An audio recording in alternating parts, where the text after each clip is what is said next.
If you had to name your top 5, not your favorites, but comedians you feel are the greatest? Patrice O'Neal is number 1. Really? Yeah. Okay. Then it's Chris Rock and Chappelle.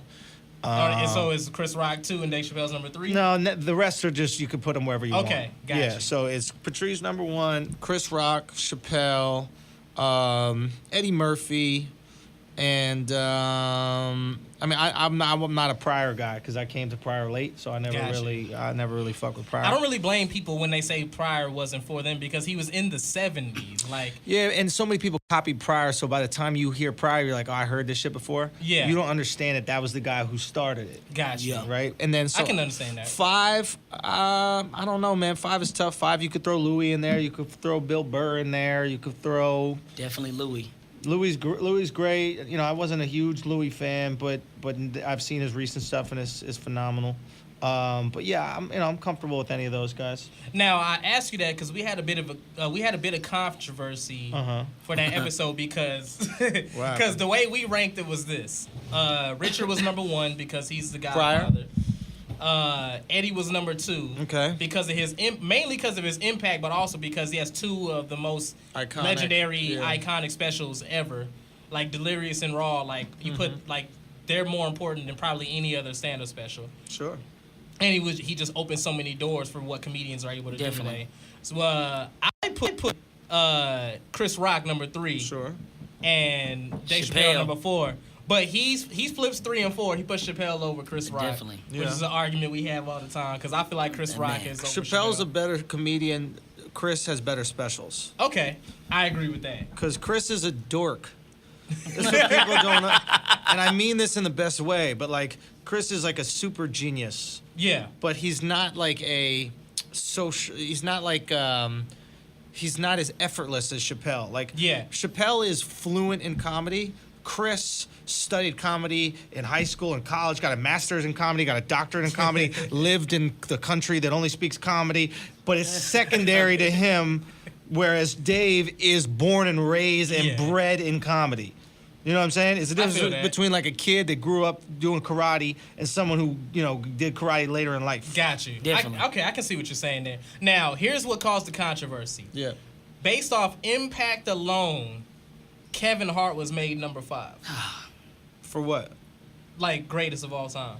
Well, how do you find greatest? If we're doing impact, then you got to put Dane Cook in there. You got to put Andrew Dice Clay in there. Like if impact is your greatest, no, we were talking about like just a combination of like skill, I think impact helps pushing the culture forward in general. Like, but Kevin Hart is extreme to me because Kevin Hart has the impact, but the skill level I don't enjoy. Like, I don't know, from a comedian standpoint, it may be different, but for me, I saw Kevin Hart live and I didn't laugh a single time. Now, granted, his last special was the only special of his that I didn't. That's the one I saw. That was the only one. Everything else I've enjoyed. But what?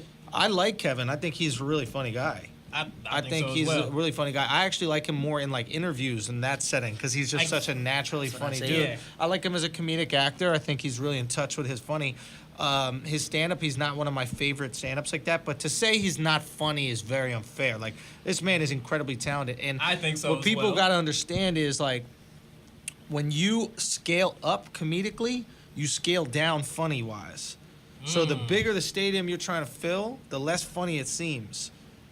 Comedy doesn't translate well to TV. Comedy's a live thing. It's like when you tell a joke or like tell a story that happened to your friends and like none of them laugh, you're like, man, you have to be there. That's what comedy is also. Okay. You know, so when you're doing comedy in a stadium or a fucking arena, it's like you're watching on TV. It's not awkward if you don't laugh. There's no urgency. There's no stakes for you to laugh or nothing like that. So it's a very different situation. I think it's really hard to do comedy in that big a space. I want to do comedy in that big a space, but at the same time, I know that's not what it's for. Now, again, speaking on Brilliant Idiots, like, you guys, I'm just curious, because you guys are really good at riling people up. Sure. Pissing people off. Sure. Do y'all ever have to answer for what the other person says in public? Like, do you ever get approached because of something Charlamagne said? And does he ever get approached because of something you said? Oh, he gets approached way more than I get approached. I would imagine so. Yeah, like, absolutely. I mean, because, you know, that's kind of and this is the problem with the tribal system of, this is a problem with tribalism. and I've said this on the podcast, but the whole thing is a manipulation, right? It's like, this is what liberals do. Liberals take their values, which are, progressiveness and open-mindedness and kind of a inclusiveness, right?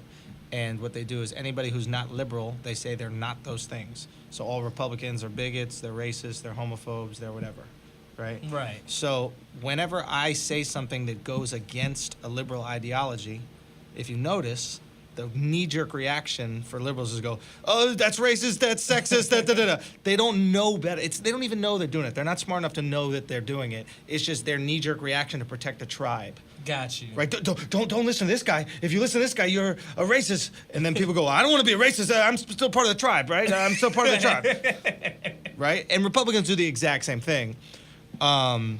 Anytime that you start to understand kind of liberals and progressive, they're like, what are you, a sissy? What are you, a communist? What are you, like, that's what love, what do you believe in socialism? What are you, a fucking communist? You're going to be like Russia? Like, boom. So I think Charlemagne would hear a lot of shit. And to his credit, I think he was able to kind of look past it. But we also have a personal relationship. I think that makes that easier.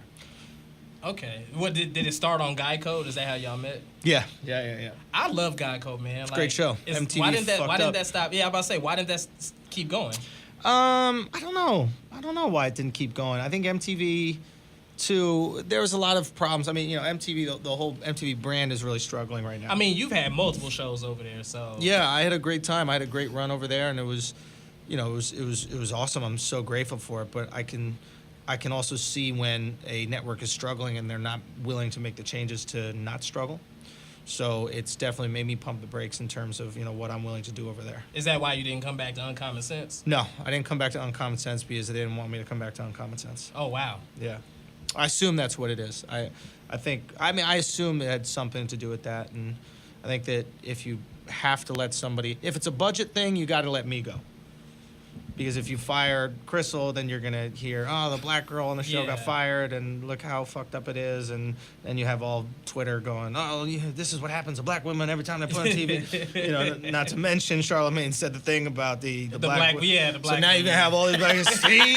Y'all don't do it. So, but if you sacrifice the white guy, nobody's like, look what's happening to white people. You know what I mean? There's no white lobbyist group that's going to talk about the opportunities. The alt-right might be pissed. The alt-right might be pissed, right? They might be pissed. But, they've, nobody gives a fuck about them. So man, they trying not to get punched. Ranks. No, they're not trying to get punched. They're trying not to get punched. They've caught major L's as far as punches. Yeah, they're done, bro. They're done. That Richard Spencer guy is he's a character. I mean, I know, we as black people, we have people that we look at as like, man, he's setting us back. Is that what you feel about Richard Spencer? Of course, yo, that's great. It's so true. And you know what? He's phony, man. Because I looked at his Facebook page. I never spoke about this, but I looked at his Facebook. I got a picture of it too, a screenshot. So I scrolled deep in his Facebook page, and when he was in college, and this is years back. Yeah. He had a post where he was supporting this black dude for senator or some shit like that. So this is a new thing. Wow. This is like a brand, you playing a character, bro. You know what? I was gonna ask you that though, because I had this theory that the Bill O'Reillys, the Tommy Laurens, that it's a little bit of capitalism that pushes them to play these characters. Absolutely. I don't know if these motherfuckers are really like this in their everyday life. I really don't feel like Tommy Lauren is, honestly. Dude. I don't believe she's really like that. Dude. No, that's what you're agreeing. Yeah. I want you to go in. You look like you got something to say. Tommy Lauren is she's the most transparently not dumb one to me. It was you remember that it was a show called The Simple Life, and it had what's the chick's Paris name? Hilton. Paris Hilton in it, and I used to watch that, and I would be like, I don't think these motherfuckers are really this dumb. Nah, they play into that shit. They know what they're doing. When she said, "Oh, do you go to Walmart to buy walls?" I knew. I said, "Oh, they're fucking with us." Yeah. They're building empires off of stupidity. Oh yeah, there's which is genius. If you speak to any reality star producer, they'll tell you how it works. Usually the first season, I don't know if it's first season or he said the first 2 weeks, but definitely the first season. What happens is the people on the show realize the characters they're supposed to play. Then by the second season, you don't even need to tell them what to do. They just do that shit naturally. Yeah, the girls start throwing champagne on each other because you're the bitch or you're the nice girl. You're the understanding one. You're the douchebag dude. So you live up to these things that people want you to live up to. It's this self-fulfilling prophecy. Scary, man. Human beings are weak people, man. We are willing to do whatever we get rewarded for. Definitely. I think that shit's stumbling out of reality TV into just regular life. I think a lot of regular people who aren't being paid for this shit is falling into That's what social characters. media is now. I believe. Definitely. I believe that's like the Twitter asshole. Yeah. Like at one point, everybody, you would know the guys and they weren't assholes. These were sweet guys. On the internet though, over the top. Oh yeah, whatever you get rewarded for, man. This is my biggest problem is that we reward outrage. Right? So now you can't say anything on Twitter because somebody's going to say, like if you say, man, I almost got my hand chopped off today, there's going to be somebody be like, there's people who really do have their hands chopped off. And how do you dare you talk about them like that? This is ableist or whatever the word is for people who are disabled. The one that hurt me was the Kendrick Lamar shit. Oh, God. That shit, that fucked with me. I say you can't do, at this point, you can't do anything. No, it's ugly women on Twitter. Twitter's only ugly women. If you're listening to this right now and you have a Twitter account, you're ugly, okay? God. Because if you were hot, you'd be on Instagram. That's the title. There it is. Whatever you want to know. Andrew Schulz. So you got these fucking ugly ass chicks who are still on Twitter, and they need some sort of positive feedback because they can't just post a cute ass pic on Instagram and get the likes. We're all insecure. We all want to fill that fucking void. So these hot chicks do it on Instagram by posting their ass, and these ugly chicks do it on Twitter by being fake outraged by shit. Oh, don't tell me to love who I am. That's what fucking Kendrick said, right? He's like, I got in so much shit about this because the week before, what's his name? Oh, French Montana. French said some shit about girls' hair was nappy. That was crazy to me. He said the nappy shit, right? And girls were like, don't you talk about our hair like that. Fuck you. You got to accept us for our hair. And then Kendrick comes out the next week like, look, I accept you for your hair. And it's like, don't you fucking accept us for our hair, motherfucker.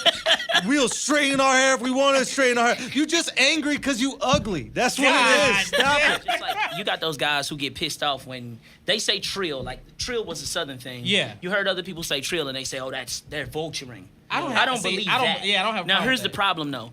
If you take the word trill, if you take something from a culture and then you shit on the culture, that's where it's fucked up. Yeah. So, like, when Miley Cyrus says and the Jay-Z song is on and then she plays like she doesn't, she says she never heard a Jay-Z song. You go to the Grammys. When did she say that? That came out years ago after Party in the USA. It was after Party in the USA. When the she song was like, asked and the about Jay-Z it. song came on. She didn't write the song. It's fucking stupid. It's still fucking stupid. Miley's been like this for a minute. We just ignored it. I think, like, I remember Miley did an upfront party. Upfronts are when, like, a network shows all their shows to, like, the advertising people. And she was singing that song, My Neck, My Back, My Pussy, and My Crack, right? And the audience was real weirded out about it. And her reaction was, listen, all these rappers and shit come out here and tell us women to suck their dicks all the time. You women better support this shit with the My Neck, My Back, My Pussy, and My Crack. So I don't think it's an anti-rapper thing. I just think it's an anti-perceived misogyny. You're riding a fucking mechanical bull in a Jordan onesie. This shit it just doesn't sit well with me when you come to the culture for the thing and then we act. It's almost like if you copied everything Pimp C did and then I asked you about Pimp C. It's the same shit with Wayne. When Wayne didn't know who Nirvana was, that pissed me off. Yeah. Why? Because you're saying, literally, you're coming out of nowhere. I compared him to a Jordan Fusion. He's taking everything that he thinks works in culture. I'm a blood, I'm a skateboarder, I'm a rock star. Everything that works in culture into one human being. Yeah. And you don't know the simplest shit about the shit that you're blending. It feels like I'm outraged by Jordan Fusions. Because I feel like some guy went in the office and said, they like Jordans, they like Air Forces, fuck it, blend them together. And that, to think that the consumer is that stupid. I'm outraged by Jordan Fusions. I'm outraged by it. We just talked about outrage. I'm outraged by Jordan Fusions. I just don't care. My feeling is let the market decide. Like, eventually people are gonna see that you're disingenuous. And when they see that you're disingenuous, they're gonna stop buying your shit. They're gonna stop going to your shows. Like, that's just all it comes down to.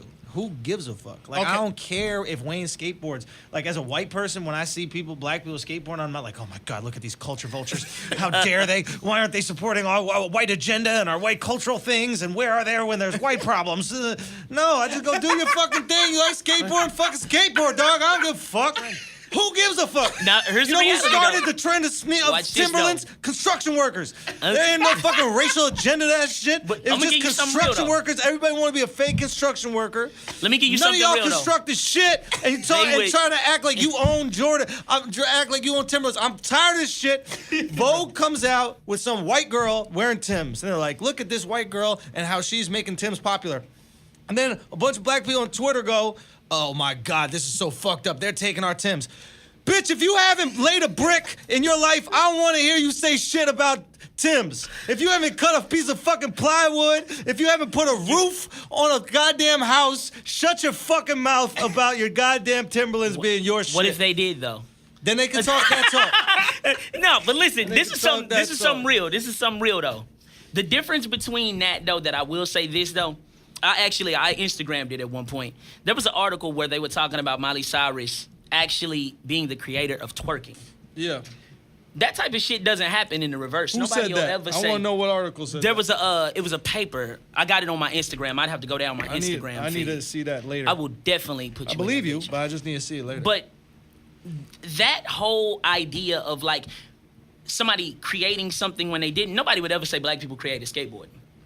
Like they wouldn't do the reverse. I'm gonna be real with you. They really think that Kanye created his style of clothes. Man, Kanye is taking Nirvana's and that Seattle grunge look, and motherfuckers swear to God that Kanye's the first person to rip a sweater. And I'm gonna be real with you. If it wasn't for Tony Hawk Pro Skater, I wouldn't know shit about skating. That's how I like. No Tevin Campbell, no Terry Kennedy. Come on, nah, like, man. They were later. That was after. That was after, bro. That was definitely Tony Hawk's Pro Skater, man. Come on, man. Terry Campbell was on one of them motherfuckers. No, he wasn't. Like there was one dude that was on it, but still, it's like. I mean, you know, Tony Hawk made skateboarding popular. Oh, man. yeah. No, that's real shit. Yeah, it's like, that's not even a question. No, but that I get what you're... He appropriated it. He appropriated from Dogtown to Z-Boys. Yeah. The first person never gets credit. You know what I mean? So it's like, you can't be surprised. I think what we got to realize is, like, we got to stop this credit shit. I've always said this before. We don't appropriate, because my boy put me on, David Wynn, he said this shit. He goes, we don't appropriate culture, we appropriate cool. Right? And he goes, like when Wu-Tang appropriated Asian culture, right? They appropriated martial arts. They didn't appropriate violin lessons. You know what I'm saying? They didn't appropriate fucking SAT tutoring. They appropriated Thank God. karate, yo. I would have never been able to be cool if SATs were the standard. You know what I'm saying? That's what I'm saying. So you just appropriate what the fuck is cool. You take that shit. If a hairstyle looks good, then we're going to do it. It's, you know what I mean? Even though some shit is whack, though. Like, saying a bitch has Kylie Jenner lips. Why? Like that shit's whack. Why not? Why? It's whack as fuck. Like it's definitely whack. Like when people, if a girl when got you got fake looking lips, she got Kylie Jenner and lips. the whole culture like big ups it like it's some fly shit. Yeah, but you realize that if a white person goes, "Damn, you got some black girl lips," it's like, "Oh my God, that's so racist." But if you say Kylie Jenner lips, it's like it's all right. So you can't do the double standard. No. You either want the credit or you don't want the credit. You can easily reference someone black.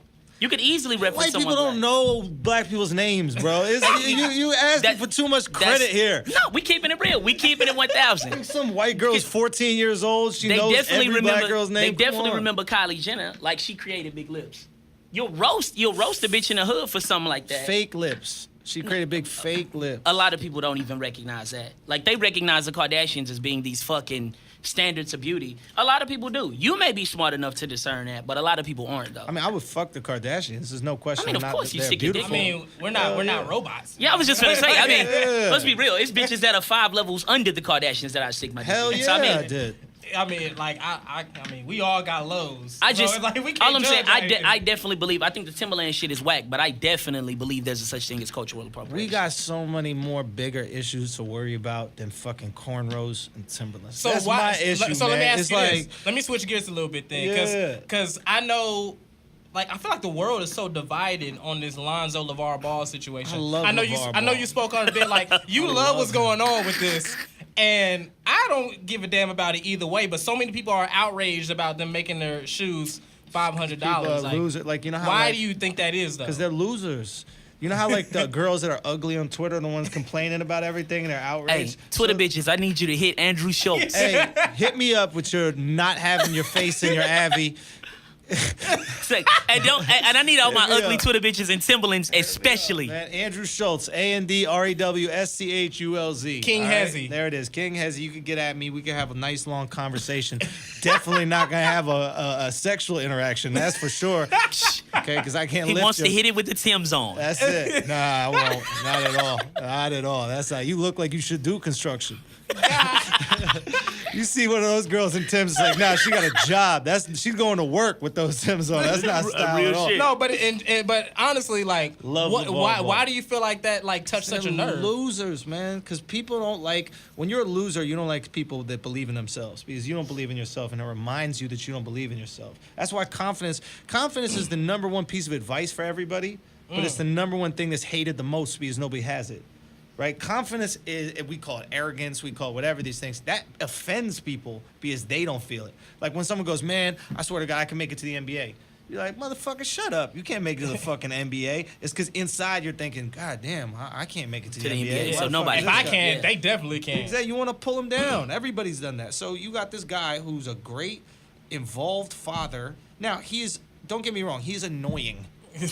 I understand. I thought you were going to jump over that part. I was like. He's annoying as fuck. But what I see is, I'm going to make a weird comparison, but I'll make it afterwards. But what I see is a very involved father, a father who the kids respect, a father who really cares about his kids' future and what's going on in his kids' lives. Definitely. And a father that is trying to set his kid up for a very lucrative situation and believes in his kid's talent. That's all I see. I don't understand why this pisses people off. And people ask, these journalists ask these phony questions to get an answer that they can be upset about. Do you think your kid's better than Steph Curry? Of course. What? Yeah, you're supposed to say yes. Yeah, what the fuck is he supposed to say? Got nothing else to say, man. I agree with you on that. I do think the shoes are trash, like visibly, like the aesthetic. But they're just a Kobe 9. Yeah. So if you don't like Kobe's, then you don't like them. I'm with you. I like Kobe's. But, like, yeah, I mean, they look way better than a Starberry. I mean, hell yeah. That's what I'm saying. Like, even though Starberries is cleaning up in China. They are cleaning up in China. They cleaning the fuck up in China. Think about, like, any brand that, like, just tried to pop up out of nowhere. Yeah, I bet he wishing prices up now. I'm going to ask this, though. That's true. Because you did say that was true. Your assessment of it was the same as mine. Now, this is what I will say. Yeah. Is there a point where he's setting his kids up for failure, though? No. Because he's so, he's setting the bar so high. Even if he, like, let's say his son is good in the first season. He's good, not great. Yeah. Is coach going to shit on him because the dad set the bar so high? Coach is going to shit on him regardless. Okay. That's going to happen regardless. Because I was going to say that, like, the same can be said for LeBron. Like, he was dubbed, like, the chosen one coming out of high school. Definitely. So that put a bar above him that he didn't necessarily put on himself that he has to live with for the rest of his career. That's why so many people like Skip Bayless is like, he came in the league as a chosen one, and then he has moments like against Dallas when he froze up in the finals. Yep. You know what I'm saying? So it's like when you have those titles or those people putting those things. I mean, look at what happened when Jay-Z said that Memphis Bleak was going to be the new and improved Jay-Z. Yeah. I love Memphis Bleak. Yeah. But like when you say that, you like, now he could be dope, but in your eyes, that nigga ain't Jay-Z though. Because when you go back and listen to the Dynasty, Memphis did have some shit. He really did. Memphis Bleak is money. Memphis Bleak is drugs. I don't remember the rest. Who was it? Was it you that told me that if Is That Your Chick was a Jay song, that would have been a way bigger record? Was definitely. It you that told me that? I mean, I didn't tell you that, but I definitely agree with that. Yeah. I think any Memphis Bleak song if it had been a Jay song would have been a bigger record.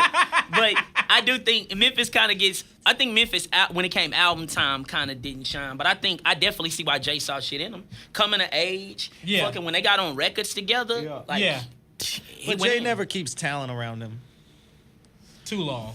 Ever. Like, he squashes talent.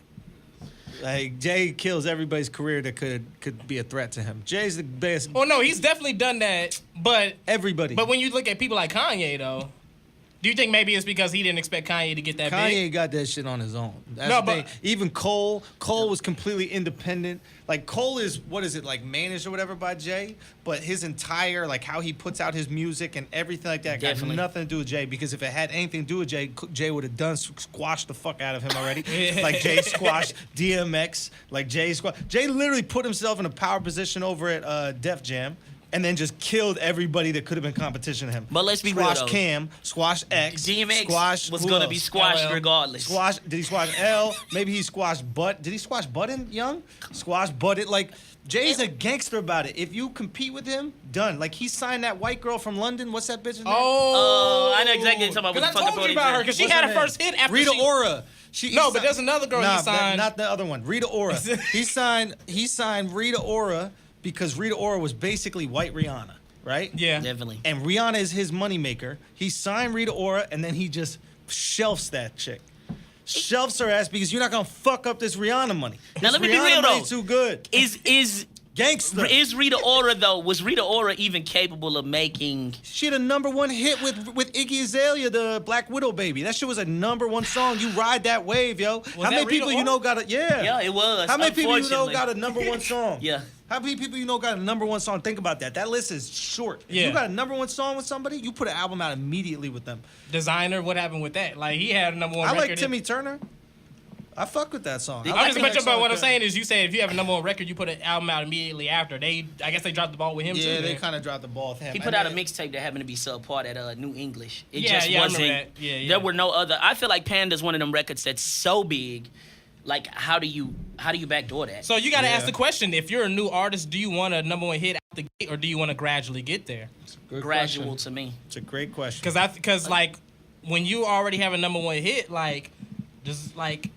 You're expected to do that every time now. Jay didn't have a #1 hit till 2009. No, I think it's a great point, and I think that gradual might be better not because of the expectation, but because of the skill. A #1 hit, your first album, you're not even that good yet. That's real shit. And now you got to create a whole nother album, right? Mm-hmm. And you don't even really have the skill to put out music at that pace. So now you're going to put out trash music. But if you've been rapping for 5, 6, 7, 8 years, and then you get a #1 hit, you've gotten to develop and all types of. It's just like winning the lotto. Like if you give a person who was making $20,000 a year $300 million, he's gonna fucking die. Absolutely. If you let him hit the levels, if you let him go 100,000, 200,000, and he gradually makes his own fortune, he has a better chance of surviving that shit.